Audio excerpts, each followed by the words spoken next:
G'day. Just a quick rundown of how I actually made the mount for the outboard, the electric outboard to go on the kayak. A few people have asked me, like messaged me on YouTube just saying how did I do it. I'll just quickly run down what I did. I didn't want to drill any holes into the kayak itself because I think you're just damaging the kayak for no reason. So I utilised the drain holes which are in this back hull area here, and I just got a bit of 2x3. This is just Oregon, but you can use whatever you want, and I just positioned that over those drain holes and then worked out the where I needed to notch out. I just put a couple of notches out there, you can see that there. Just notch that out there and there so it sort of sits down on the hull a bit. And then I just drilled 2 holes.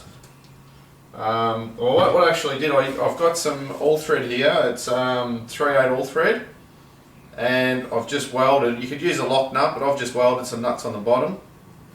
And what I do is I put a washer, a big surface washer over that, and then I've just got a bit of poly pipe there, just so that all thread's not rubbing up against the hull at all as it comes through. And then that just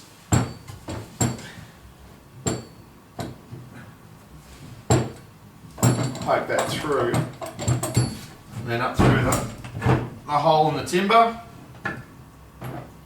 washer on top.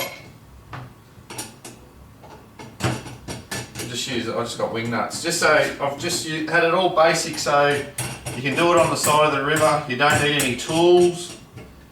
So I've just got a wing nut there to lock it down. Once I've pulled that up pretty tight, I've just got a second wing nut on top again, as this is a lock nut, just as a precaution. Probably won't come undone, but I thought with the double wing nuts there's no way that timber's coming off. And the same on the other side. Through the hole.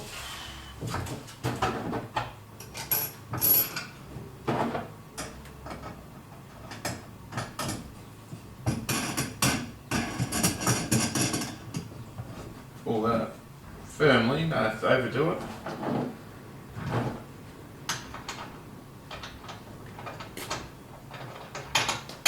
Put that other wing nut down. That timber, that's secured on there, that's going nowhere. Alright, I've got the 18-pound water snake.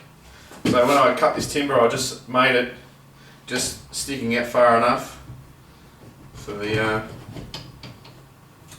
just so that it cleared the shaft of the outboard. You know, I've got a couple of inches clearance from the hull of the kayak.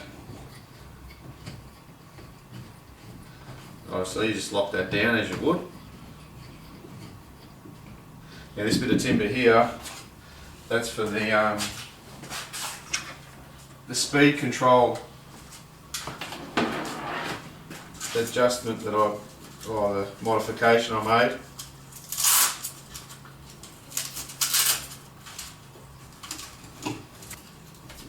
That's just a Velcro strap that holds that in position. And I've just got the lead that plugs into that.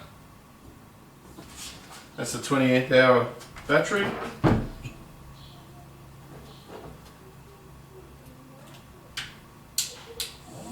There you go.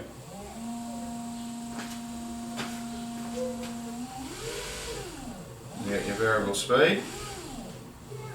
Off, reverse, off. Now, what I found with having the motor forward from the rear of the hull, steering isn't that flush. I put this extension in here because it was just having the standard handle there was just too far back. I was getting a sore neck actually trying to steer it, so I've made a little extension there just for that. But what I've actually found, if I lock it in, using that little locking screw there, get it going dead straight, and that's holding the motor there so it can't sort of swing left or right.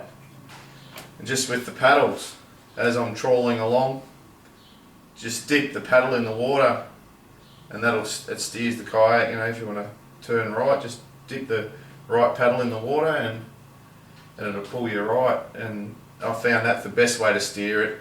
Otherwise you're like this, and it's pretty awkward reaching back all the time.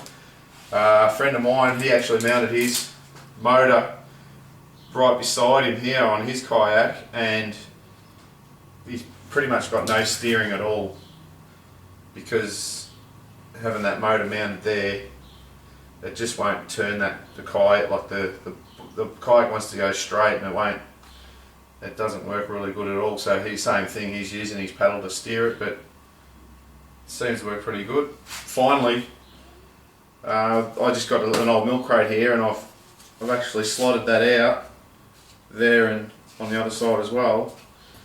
And when I'm fitting this timber to the kayak, I just feed the timber through, and then that basket actually sits in there. You can put your battery in there, your tackle box, anything like that, just for a bit more security. You can put the battery in there, and I've actually got a strap, just strap the battery to the side, just so that any rocking movement, you know, your battery's not going to float around, and the alligator clips come off the terminals of the battery, just for, you know, a bit extra there. So it's pretty basic, and it's easy to do on the side of the river too. You don't need tools. And when you want to load the thing up, you can pull the motor off, whip all your gear out. You can actually, I leave the timber on, but if you wanted to stick the kayak upside down on the roof of your car, those 4 wing nuts, undo those, that timber comes off, and away you go. It's that easy.